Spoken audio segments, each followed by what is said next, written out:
Okay, guys, so this is going to be a tutorial for NN.2, and this one's going to be for semicolon, colons, and commas in list forms.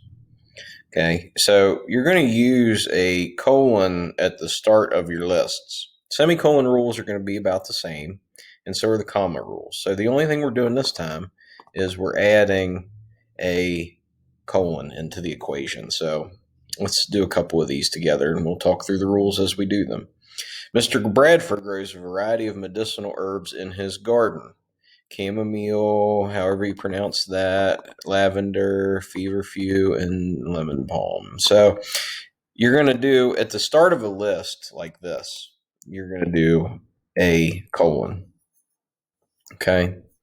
So anytime you have the start of a list where it's not introduced, right? Like if I said, Mr. Bradford grows a variety of herbs in his garden, like chamomile, right? Like, and then I wouldn't necessarily need the colon there, but because I'm putting the colon before the list here.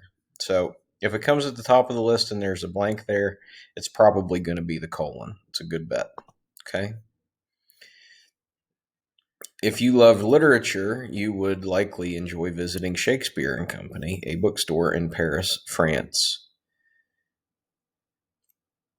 So, Yasnaya Pollyanna. So that's a place in Russia. Leo Tolstoy's estate in Russia, and Henry David Thoreau's cabin at Walden Pond in Concord, Massachusetts. So this rule, this is going to be the semicolon. Okay. So this is a list here, but there's like a lot of information in the list. So if we look at how the sentence is constructed, and I hope this helps. If we look at how the sentence is constructed, we have a sentence here, right? And then we have a list of things that happens. So this is list number 1, a bookstore in Paris, France. List number 2, and then list item number 3 here. And because we have all of this information in here, then we need these semicolons between to set them off. Now, if we just had a bookstore in Paris, a estate in Russia, a cabin in Concord, then we could separate them with a colon. Anyway, the important thing to know is if you have a list of things and there's a lot of information in your list items, then you're going to separate them with a colon like this, okay? Or a semicolon, I mean.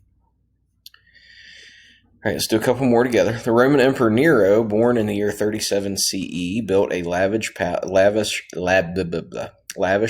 known as the Domus Aurea, or Golden House, that included numerous buildings, an artificial lake, landscaped forests, and gardens. Okay, so you see how these list items, they don't have all that like extra description in there. So these are simple. They're just going to be commas, just like any other list.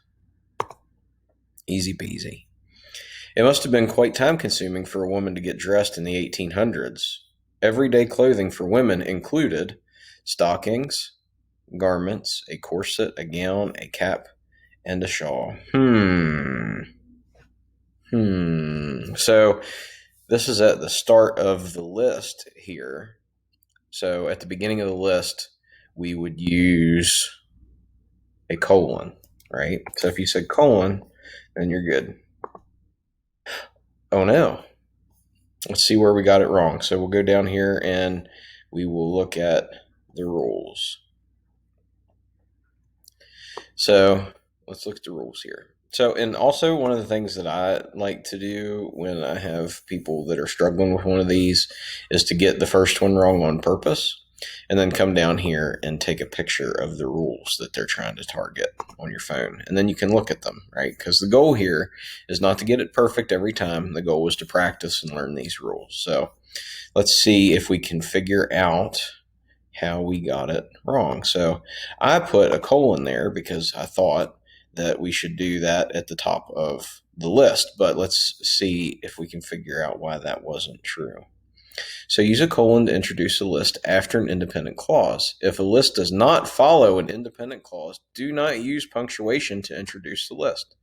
Okay, so independent clause is a complete sentence. So let's see if we have one of those here. So everyday clothing for women included. That is not an independent clause. So it's not a complete sentence. So we would not use a colon there. Okay. We would use a comma there. Okay. Yep. Because we're not starting it with an independent clause. So we would use a comma. And guys, really, really take a minute and use these rules and take a picture of them if you get stuck. They're very helpful. And on your Chromebooks, you can use the control key and the shift key and the key that is right above the number 6. And you can actually take a picture of the screen, and then you can use those rules as a guide to get you through. Let's do the highest level together here. All right, according to one study, the top 5 cities with the best quality of life are located in the Midwest. So this is an independent clause. It's a complete sentence, and it introduces a list. And so that means it's going to be a colon. So we just learned that in the rules that we were looking at. Let's do one more. Members of the ancient Indian tribe living in Anashir, Bolivia, get a majority of their food from rivers in the Amazon basin, the forest, or their gardens. Okay. So that's just straightforward. Right, straightforward list, right? Because we have the conjunction that's there at the end, and we have a couple of items there, so we're going to go ahead and submit that. All right, y'all. I hope you found that helpful. If you need any help at all, please reach out to me. We'll tutor you as best we can. All right, bonus round, one more. Magnificent 4th of July fireworks displays can be found in St. Louis, Missouri, Addison, Texas, and Stone Mountain, Georgia, where fireworks. Okay, so one of our rules said that we use semicolons where commas would be unclear. Well, you see how we have these city and state commas here? Well, if I just added another comma there, that would be confusing. So we're going to use semicolons instead. All right. Okay, guys. Hope this was helpful. Let me know if you need anything.